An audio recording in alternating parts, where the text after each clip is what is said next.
là, il a pas fait sa victoire de charge. Et là, on a bien vu le travail de la gouverne de direction, puisque ça fait pivoter d'un seul coup l'avion 90 degrés.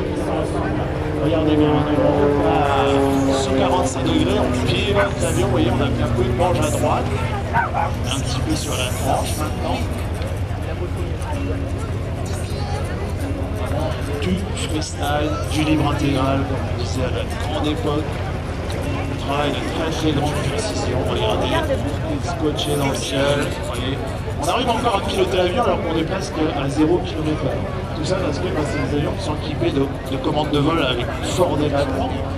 Et grâce à ce fort débattement, et grâce aussi à l'hélice qui génère du vent, on l'a vu quand les avions démarrent, et bien ça souffle les gouvernes, et grâce à ça on peut piloter l'avion. Là on le voit bien, il pilote l'avion. Voilà la gouverne de direction, la gouverne de profondeur qui travaille. La gouverne de direction, eh bien, on la pilote grâce au ballonnier, c'est les pédales qu'il y a au fond de l'avion, et la gouverne de profondeur grâce au manche à mêler qu'on incline de l'avant vers l'arrière. Bien sûr, regardez, un petit éventail à droite à gauche et on part en auto, on stationne, on stabilise l'avion sur le ventre maintenant.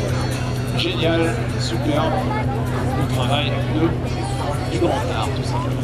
Et oui, vous avez vu l'équipe de Voltige Arméder le jour à la télé, et ben, chez Claire Chazal, le journal de Claire Chazal à 20h, un reportage d'1 minute 30, à peu près 1 minute 50, avec Jason Lamy Chapuis, le champion olympique.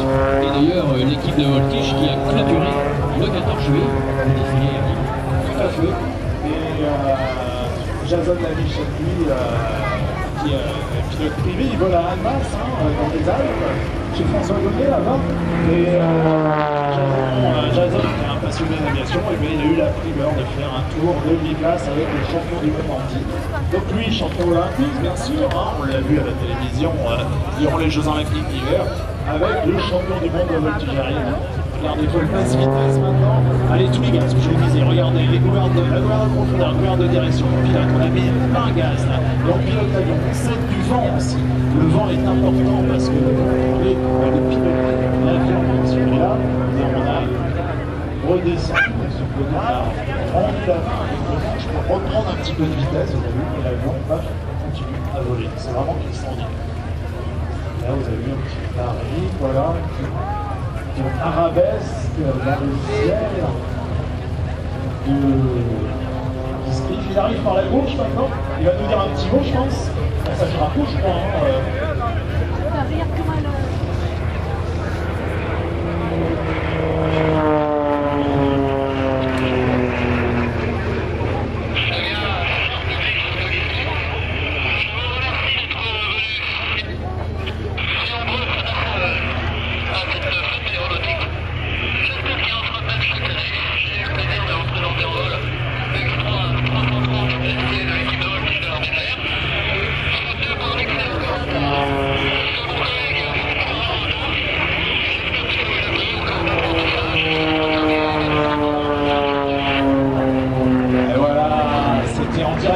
On peut l'applaudir bien fort parce que c'est pas facile. On est en train de parler les évolutions, on a ressenti les très assimilés, parce que bien sûr on subit les facteurs de charge dans ces avions de voltige. Et on est obligé de piloter la coordination à la face, de piloter tonneau rapide, piloter tonneau rapide, tonneau piloté, tonneau rapide, tonneau piloté, et sur les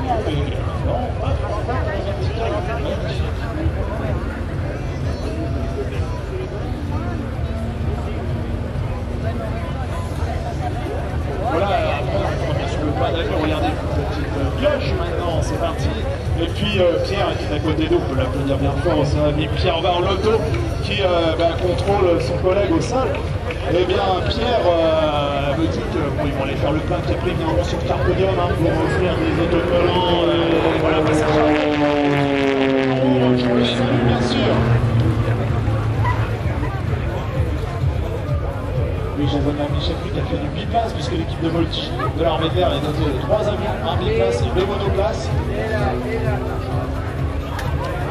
Renaud Hicam qui est champion de France en cyclisme, il a été sacré franchement aussi. Deuxième d'ailleurs c'est Pierre, je crois, Pierre Barlotto, deuxième des champions.